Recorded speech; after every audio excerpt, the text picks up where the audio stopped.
Barack Hussein Obama is now the first American president ever to come out in favor of same-sex marriage. In an interview last week with ABC, Obama broke with the traditional view of marriage between a man and a woman by affirming that marital unions between those of the same sex should be allowed. An historic interview hours ago, President Obama speaking exclusively to ABC's Robin Roberts and announcing something no U.S. president has ever said, that he supports same-sex marriage. I've always been adamant that gay and lesbian Americans should be treated fairly and equally. And I was sensitive to the fact that for a lot of people, the word marriage was something that evokes very powerful traditions, religious beliefs, and so forth. But I have to tell you that at a certain point, I've just concluded that it is important for me to go ahead and affirm that I think same-sex couples should be able to get married.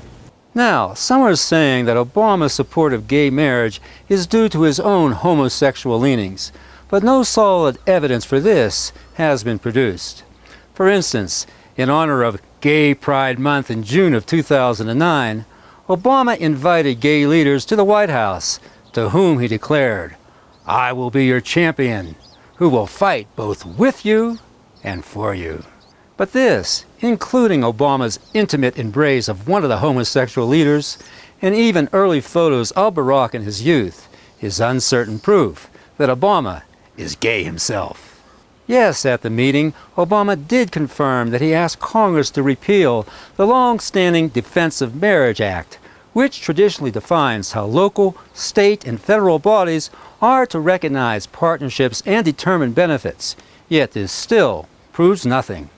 But there is credible evidence attesting to Obama's same-sex past from a very persuasive witness, a Larry Sinclair, who's been very public about it too.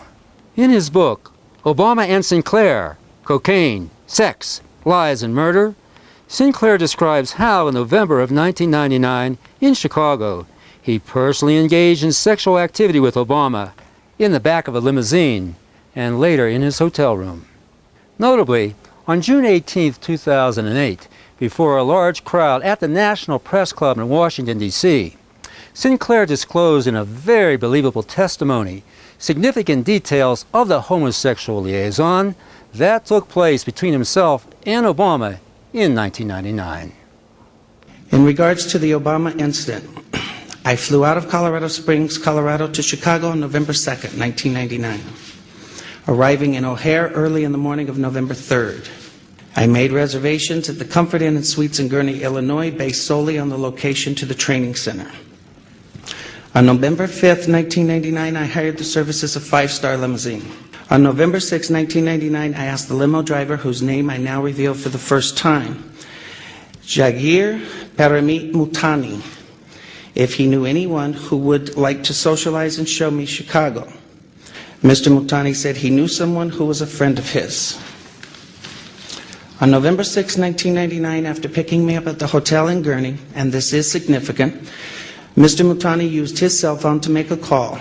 That call was made to then Illinois State Senator Barack Obama to set up an introduction between myself and Senator Obama. Upon arriving at the bar and exiting the limo, Senator Obama was standing next to Mr. Mutani, and I was introduced to Senator Obama by name. Later that evening in a bar which I believe was called Alibis, and I state believe because I have failed so far to get Citigroup to provide the credit card receipts that has the actual name. I mentioned I could use a line or two to wake up. Senator Obama asked me if I was referring to Coke, and I stated I was. After stating I was, Obama stated he could purchase cocaine for me and then made a telephone call. Senator Obama and I then departed the bar in my limousine and proceeded to an unknown location where Senator Obama exited the limousine with $250, which was provided to him by me. Returned a short while later with an 8-ball of cocaine, which he gave to me. I did ingest a couple of lines of cocaine, and shortly thereafter, Senator Obama produced a glass cylinder pipe and packet of crack cocaine from his pocket. Obama then smoked the crack cocaine. I performed fellatio on Senator Obama in the limousine during the time Senator Obama was smoking crack cocaine, after which I had the driver take me to my hotel, the Comfort Suites, Gurnee, Illinois. The following day, November 7th, 1999, Senator Obama appeared at my hotel room, unannounced, uninvited, where we again ingested cocaine and I again performed fellatio on Senator Obama. No sooner was the meeting over than Sinclair was arrested and led away in handcuffs with no charges attached. An involvement of then Senator Joe Biden surrounding the arrest was afterwards reported. Biden, it is alleged, informed authorities a few days before the press club meeting that Sinclair was a fugitive of justice. However, others see Sinclair's arrest as a miscarriage of justice, drawing the conclusion that Larry Sinclair became a political prisoner at the bidding of Obama operatives. But the real miscarriage here is Obama's claim that by supporting same-sex marriage, he is upholding the ideals on which our nation was founded. Not true. America's founding fathers upheld the role of the traditional family as the foundation of national morality.